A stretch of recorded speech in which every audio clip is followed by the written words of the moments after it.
Hi, welcome to the University Career Center presentation on professional resume writing.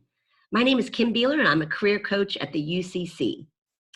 Today we are talking about a professional resume.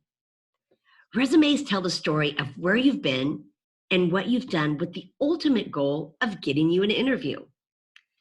Having a well-written resume is extremely important because you are competing with other candidates who may have similar experiences and skills. Take a look at how many people are applying to each job. That's a lot of competition. And employers are only skimming your resume for 30 seconds or less. So how do you make your resume stand out? Depending on who you talk to, you will hear different rules and opinions about what makes an effective resume. But today we are going to discuss resumes based on the standards set by most employers. When writing an effective resume, the most important thing to remember is to target your resume to the position for which you are applying. That means you need to know the qualifications and preferred qualifications on the job description so that your resume conveys your unique skills and your abilities as it relates to the position. You do this by demonstrating your experiences using measurable results and making sure your resume is easy to read. Let's take a deeper look at what I mean by targeting the position.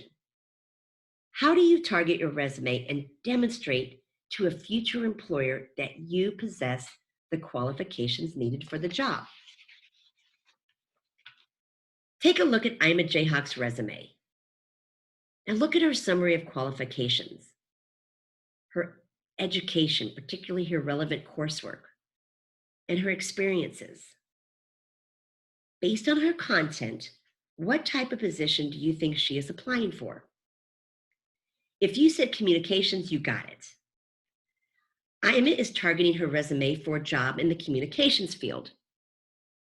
Her summary, relevant coursework, and experiences all target qualifications.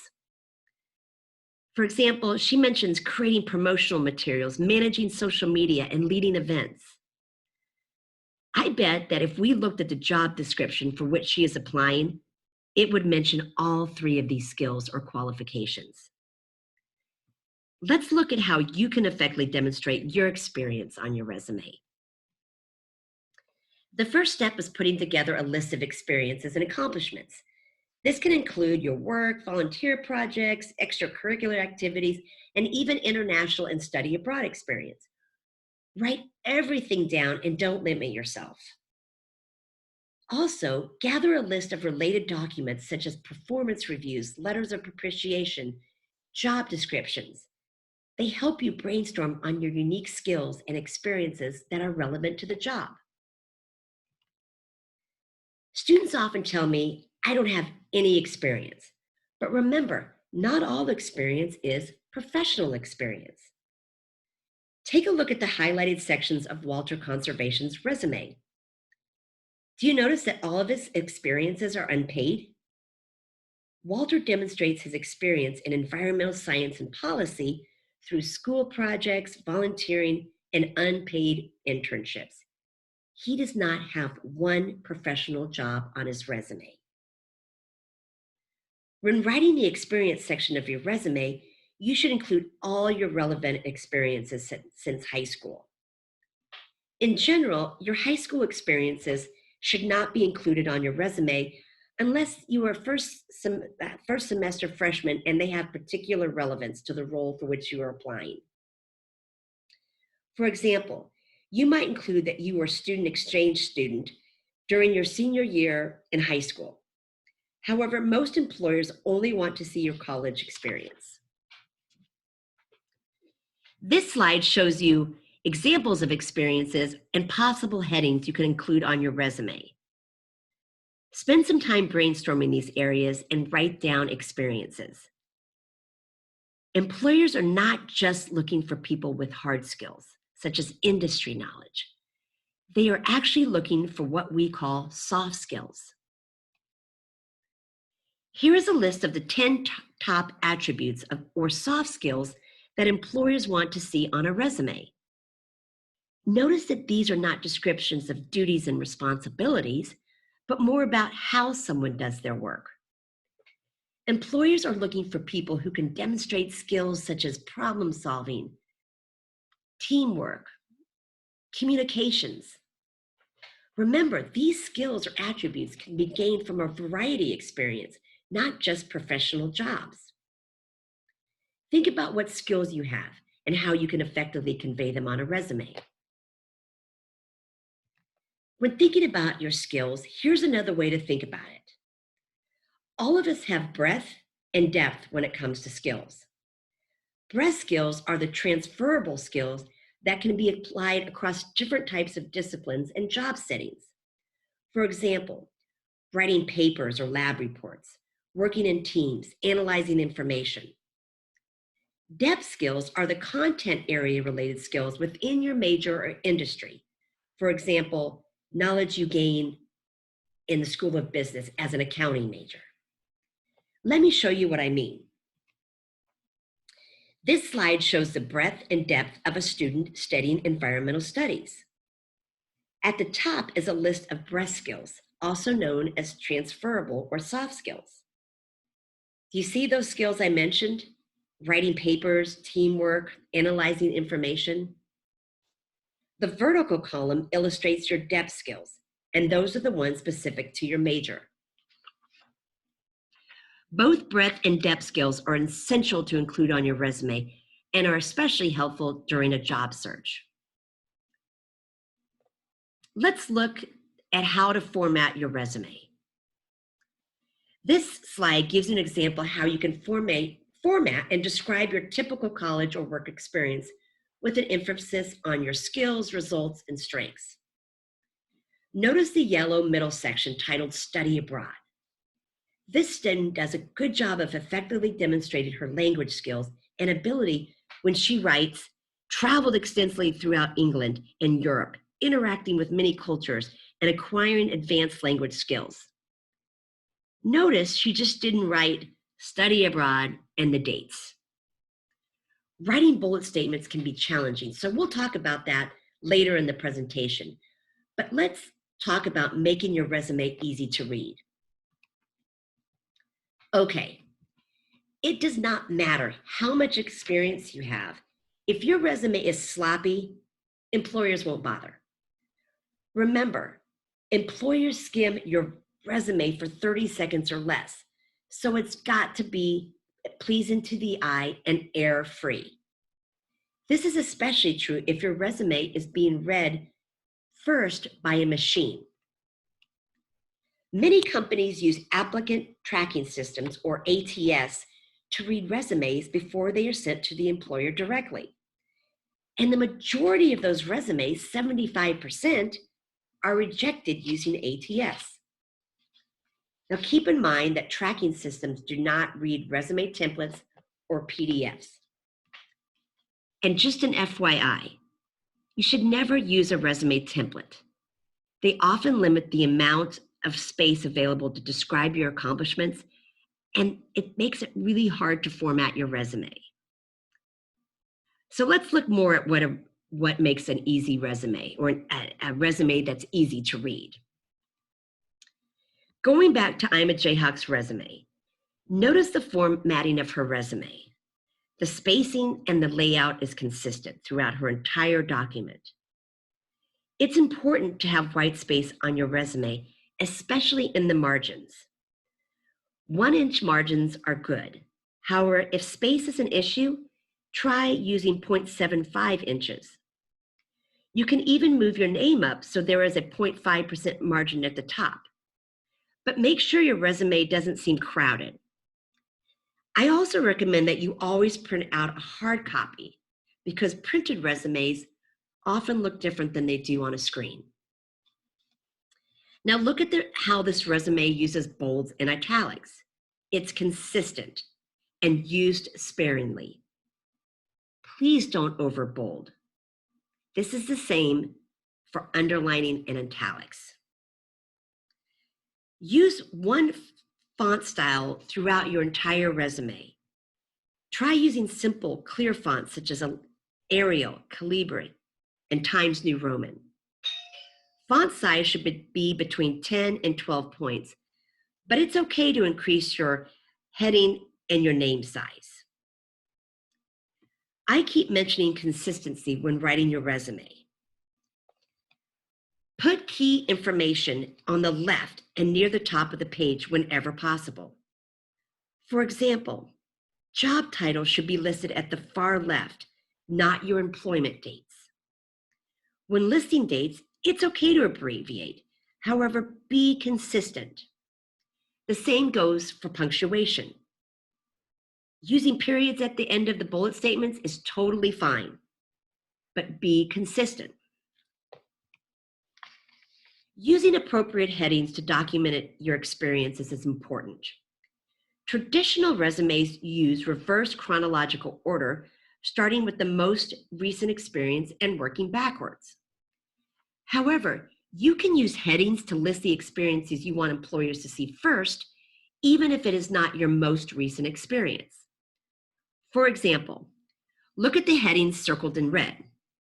Under relevant experience, the student lists Kansas Union, Chi Omega, and Delta Epsilon as experience. It also lists academic programs for excellence under additional experience. If this student was applying for a teaching assistant position, her direct experience, which is her tutoring experience, is located at the bottom of her resume. In this case, she might consider changing her headline to teaching experience and placing it at the top of her resume so that employers see that experience first. Changing your headings can help you place your most relevant experience at the top, regardless of the reverse chronological order. However, always use reverse chronological order under each heading. Let's take a look at some additional sections of the resume and discuss possible ways we can put all this information together. This slide shows you different ways to include your name and contact information. This information is required, but how you choose to display your name is your choice. Including a physical address is a matter of personal preference. You may consider using your local address if it serves a purpose, or omit it altogether for security reasons. Look at how the phone numbers and email addresses are listed. Any of these formats are fine. Just never use an inappropriate email such as partygirl@KU. If you're a graduating senior, use a non-KU email address. Finally, be consistent with the name and header you use across all of your materials, including resume, cover letter, references, and online applications. Summaries of qualifications or profiles are typically used by job seekers with more professional or varied experience. It should focus on the big picture and help employers understand how your experience fits together. For example, look at the summary of qualifications at the top of the slide. The writer does a good job of summarizing her communications experience and skills. However, for most college students, it's not necessary to include summary of qualifications, and it usually just takes up valuable resume space. This is also true for an objective statement. I omit them all together because we all know the objective: to get an interview and to get a job. This slide addresses your education experience, which typically only includes degrees you are currently completing or those that you've completed. Omit schools in which you've only taken a few classes. If you are seeking a pre-business degree, but you're not in the school yet, don't list Bachelor of Science in Journalism until you've been officially accepted into the program. If you have multiple degrees, list your most recent degrees first. Once you're in college, you typically don't need to list your high school information unless you have a good reason that you want the employer to know where you went to high school. Notice all the GPAs are above a 3.0. Don't include a GPA if it's below a 3.0. If you list anything other than your overall GPA, be sure to specify cumulative or major GPA. For recent college grads, keep your education section at the top until you've been in the working world and have significant experience. You can also include additional information such as relevant coursework or projects in the education section if it is relevant. Relevant coursework, such as the courses listed on the slide, are especially helpful if you are applying for a job, but you don't have direct relevant experience. For example, if you are applying for a marketing internship, but you don't have any prior marketing experience, including relevant coursework demonstrates you have some knowledge of the field. The experience section contains the meat of your resume and should take up the majority of space. Look at the first example under experience highlights. Notice that it includes the position title, employer name, location, and the dates with the months and the years. Your resume should include all this information.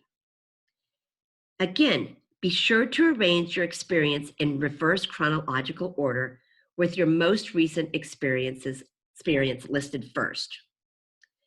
Use short phrases beginning with an action verb instead of long, complicated sentences. Describe not just what you did, but how well you did it. Employers love resumes that quantify experience. For example, under related experience, do you see how it reads conduct 70+ surveys instead of just conduct surveys? This really strengthens your description. You also want to use present tense when describing current positions and past tense when describing past experiences. When writing bullet points, aim for 3 to 5 points for each experience. Too many bullet points is daunting for the reader and very boring. This slide actually describes components of an effective bullet point. A good formula for writing statements is verb plus task plus result.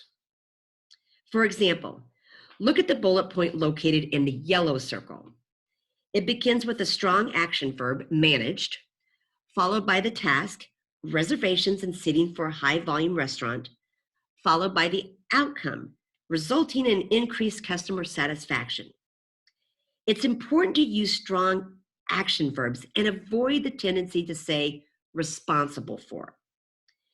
Including the outcome or result clearly indicates what you've done or what you can do.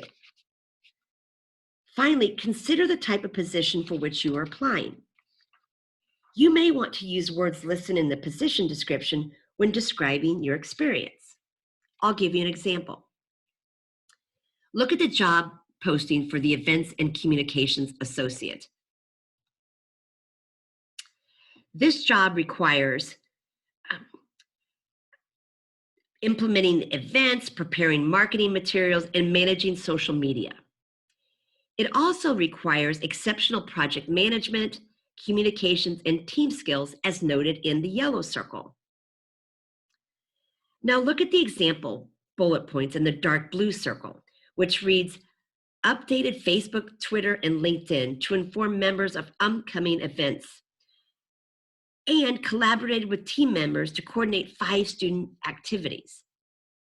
Do you see how the statement reflects both the job posting and the qualifications? It is extremely important that you target your position when writing your bullet points. That doesn't mean you'll have to completely rewrite your resume for each position, but it does mean thinking about where your skills align with the kinds of jobs you're applying for.